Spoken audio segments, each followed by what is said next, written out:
Welcome to episode 3 of Purkey Horror Picture Show. This episode is 1933's King Kong. I apologize, everybody. I'm hand holding the camera, which is once again not the preferred method, but I don't have a good tripod yet. I'll have to get one. Not very professional. Oh well. Move along. Anyway, the last time we did Invisible Man, and that was 1933 as well, so it was a good year for horror, sci-fi kind of stuff. But King Kong, I'm guessing many people have seen a lot of footage or photos from the original King Kong, but I'm also guessing a lot of people out there have not actually watched the whole movie. It is excellent. I would give it a 5 stars if it weren't for some really problematic racial stuff. You know, there's natives on the island, which are just definitely not cool. There's a Chinese cook on the ship, also not too cool. So let that aside. It's a 4-star movie with that. If that weren't in there, it would be a 5-star movie for me. So if you can get past that, you think you can really enjoy it, especially if people haven't seen some of the old school classics. Now, the thing that's kind of interesting about this movie, first of all, the concept is basic. Film crew goes to mysterious Skull Island. They bring along Fay Wray because they think that no one's going to want to watch a movie that doesn't have a pretty face, which is kind of a good, kind of a meta, self-referential thing because obviously Fay Wray is in this movie, and that's partly to get all the audience members in there to go watch King Kong. So the great thing about this movie is once they get to the island, they meet the natives that live there. There's a giant wall. They don't know what they're doing there, but they know there's something that's the wall's holding out. Fay Wray gets kidnapped, and King Kong comes and gets her. That's pretty much takes about 35-40 minutes. It's almost a 2-hour movie, so if you are not really patient for the old school filmmaking, you can pretty much skip to about the point where they get to the island. And once you get there, it's off to the races. And it is much more action-packed than you might suspect. The minute Fay Wray gets taken by King Kong, the crew, the filmmaker, the crew, and the heroic guy are all out to go save her from that point forward. And that's when things really take off. And it just doesn't stop from there all the way to the end. It's pretty great. Really, really good pacing, especially for a movie that old. What are the highlights of this movie? So the version I have on DVD, I think came out in the thousands. Most of them have restored pretty much everything. So for quite a while, a lot of the violence had been trimmed out of this movie. And you'd be surprised, it's actually probably more violent than any of the other King Kongs, believe it or not.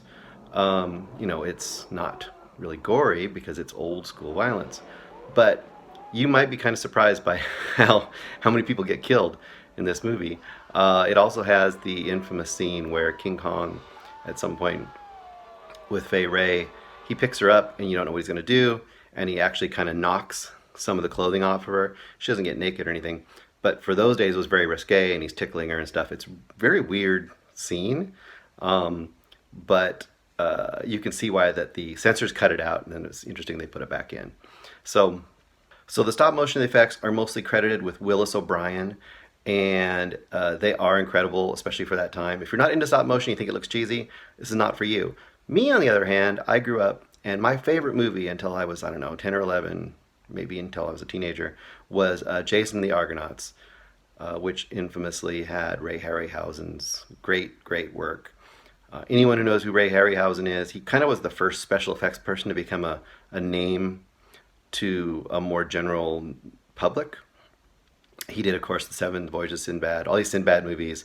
He did stop motion in Clash of the Titans, a bunch of other stuff, but probably his crowning achievement is considered Jason and the Argonauts. Of course, he was highly inspired by King Kong, and the stop motion in King Kong is great. Everyone just thinks of King Kong on the Empire State Building, but you get him throughout the movie. Once he gets with Fay Wray, he's just basically fighting dinosaur after dinosaur after dinosaur. You know, essentially he's saving her from a T-Rex, and he saves her from a pterodactyl, a giant snake. It never ends. Meanwhile, in the movie, you've got the other humans, the crew of the ship, and the main hero guys, all trying to catch up to Kong and get her. And on the way, they're all getting eaten. So you've got like a brontosaurus or something, which of course is a plant eater, but who cares for a movie like this? You got a brontosaurus coming up out and picking them in his mouth and eating them. The most infamous scene is they all cross this log that goes across a ravine. King Kong goes across it first, then they go across it. Kong comes back and shakes them all off the log, and you see them all falling to their deaths, and it's pretty great. They're little dolls, obviously, but they're all like, hitting the ground, hitting the ground, hitting the ground. They're all falling and dying. Now, very, very famously, originally there was shot a sequence in the bottom of that ravine where some of the sailors had survived, and they're attacked by these kind of crab spider monsters and eaten there. But it was considered, even in those days, too intense for viewing audience. Peter Jackson went back and kind of spliced in black and white footage and tried to kind of recreate it in stop motion himself. And I'll put a little of that scene in here so you can get a feel for, based on artist renderings and descriptions of what was shot originally, they kind of tried to recreate what it might have looked like in the spider pit. So anyway, the adventure is great. Very fast-paced once it gets going. So much fun. Definitely worth checking out. And then another great part of it is, once they catch Kong, you would think, okay, now we got to have the whole boat trip back. And the later versions actually have somewhat of a boat trip back. This one just cuts straight to the theater. You get Kong there.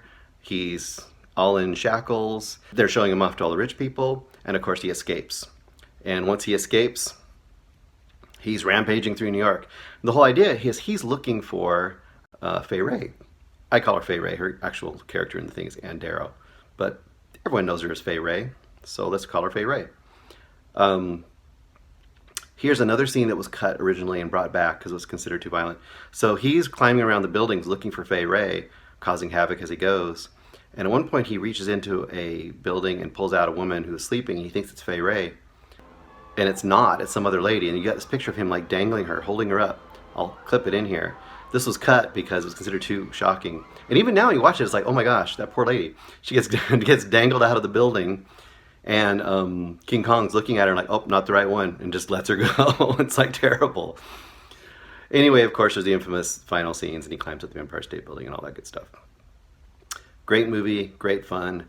If you haven't seen it, just watch it, at least from the island on, and I guarantee if you're into old horror movies and sci-fi and monster movies, you'll be kind of amazed by the scope of this movie. This is the first big blockbuster. This is the first great giant adventure with scope and special effects and crowd-pleasing action.